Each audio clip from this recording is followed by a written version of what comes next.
But now we're going to bring in our transfer expert, Mark McAdam. Mark, Jamie Carragher said they're going to spend in January. Will they? They certainly got the opportunity to spend. No football club in the Premier League spends £446.5 million in the summer with a plan to go and spend another £100 million in January. So they got it wrong?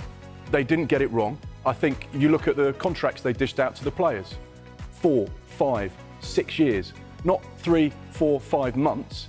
It's a long-term plan. It's a long-term project. And I think that's the key thing. They are trying to build a team that can compete for many, many years to come. And of course, in this modern era of social media and noise and speculation, and everyone wants to have their say, they'll look at the start to the season, they'll say, actually, this isn't a great start. Liverpool have got it wrong. The players haven't hit the ground running. If I was to say to you, between January the 1st and the end of last season and the start of this season and now, Liverpool's win percentage, is it better now or between January the 1st and the end of the season? Money's been, I've read that maybe £100 million they're going to spend. Now, Semenyo's got a release clause of 65 million quid. Guehi, they agreed a deal of 35 million. Now, if my maths is right, is that the 100 million? Let's be honest, Liverpool are one of those sides that use data to recruit players. That's the way they've always operated. And they've always operated with, if the player is right for our football club, the market value is correct, and we believe he can improve the team, will we go and sign that player? Absolutely. They're in the market for players. They want to recruit, they want to strengthen, they want to improve. We know that they got so close to signing Marc Guehi, like you rightly say, on deadline day. It didn't happen. Are they still in the market for a defensive-minded player? Absolutely. Will that be executed in January? We don't know. Talking about Marc Guehi, his situation is very different because he's going into the last 6 months of his contract. He can sign a pre-contract agreement with a team outside of the Premier League in January, or he could decide, I'm going to wait until the summer where I will be able to garner much more finance, a better signing on fee, higher wages, and I'll probably have the pick of some of the best sides in Europe. Antoine Semenyo, another player that has been linked with Liverpool, we know that they like him, we know that Manchester City and Spurs are also big admirers of the Bournemouth man who, as we now know, has a release clause. It'll be one to watch. Is that an area they're looking at?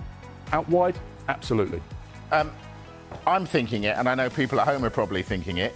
They broke the record in the summer by spending gazillions. How can they go again?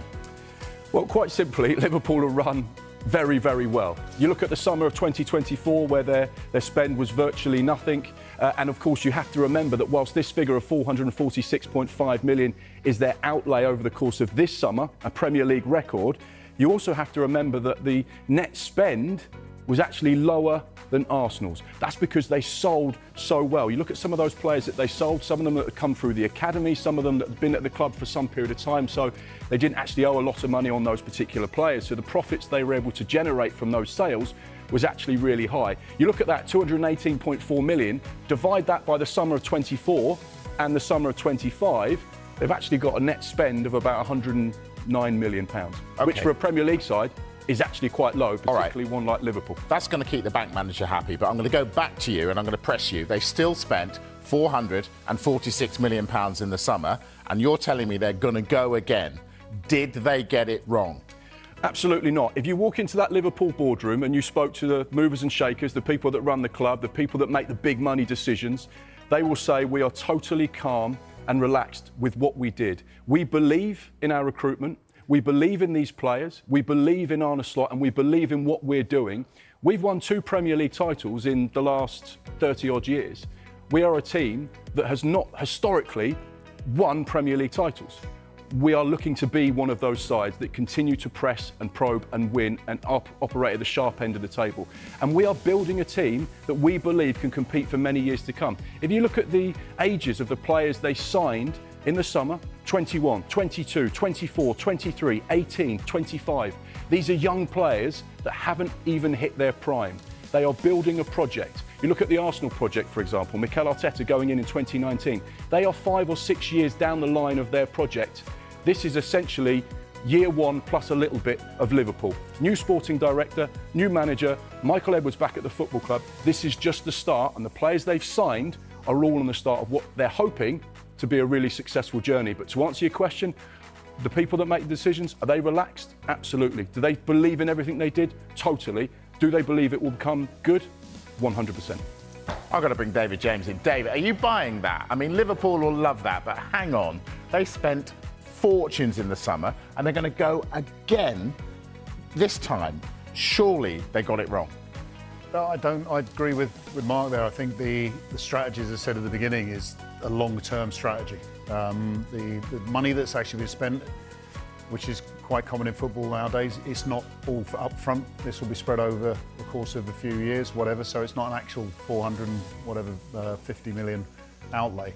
But I think when you also add the fact that they'll get the bonus for winning the Premier League, all of these bonuses which they wouldn't have envisaged they would have got from Arne Slot in his first season, it's actually a better position for them to be able to, as you said, Mark, possibly go out in the January transfer window and spend another 100 million. So not ideal because of the comparison to last season, but ideal in the bigger picture, I'm sure.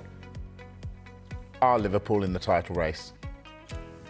Yes, it's a simple answer. I mean, I look at the season, and if you look at historically, to win the Premier League, 90 points gives you a very good chance.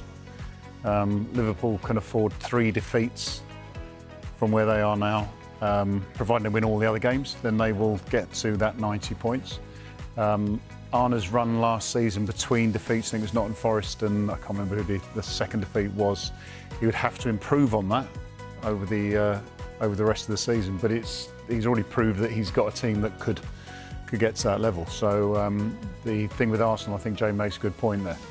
You know, as we've seen in the past, Arsenal do have a tendency to kind of lose it a little bit towards the end of the season. And if Manchester City charge, don't they? The Man City, I think the one I'd be scared of at the moment is Manchester City. I know they beat Liverpool 3-0. There was some controversy in the game, which I don't need to go into detail, but I think that there is also something brewing there with Manchester City. I mean, Erling Haaland hasn't even scored a hat-trick yet. He's normally bagged 2 or 3 by now. So yeah, he's rubbish, isn't he? I did not say that, absolutely not. But again, when you look at the title runners, I mean, Arsenal are in the best position, of course. But with the 90-point analogy, Arsenal can lose to Manchester City. They can lose to Liverpool and still get over 90 points. Yeah. We asked our viewers at the beginning of the show, should Liverpool sack off the Premier League and concentrate on the Champions League? 64% said yes, concentrate on the Champions League. What's your view? How many of them are Arsenal supporters? Worried Arsenal supporters. No, I think, and again, I think there's some synergy here because I felt last season Arsenal actually stepped away from the Premier League to a point to focus on the Champions League. And the guys were saying there outside Anfield that there was a part in towards the end of the season where Liverpool, I think, admitted that they were tired, and had Arsenal been putting the pressure on the Premier League, they could have nicked it then. So for Liverpool, no, you focus on two competitions at least. With the squad that they've got, players coming back to fitness, then they should be in a position to challenge for both. Did Jurgen Klopp's team win the Premier League last season? No, this is where Arne was the right appointment. He had, as people say, he won the league with Jurgen's team. He made Jurgen's team better. Had Jurgen's team been on their own just good enough to win the Premier League, then surely they would have won it under Jurgen. But how much pressure is he under? Because, yep, he won the league at a canter, lots of smiles. This season he's been accused of making excuses. They've lost 7 out of 10 in all competitions. That is not great from the champions. So how much pressure is Slot under? That's it. I go back to the first question that you asked. I mean, if you look at the strategy, the planning for Liverpool, there will be a period of time, whether it's 3 years with Arne's contract, whether it's 4 or 5 years, the pressure will come where he is underperforming the total plan, if that makes sense. He's already won the Premier League, so he's got obviously a lot of time in the bank from that. But I think that if things severely go badly, that's where the pressure is. At the moment, no. This is part and parcel of developing a long-term plan.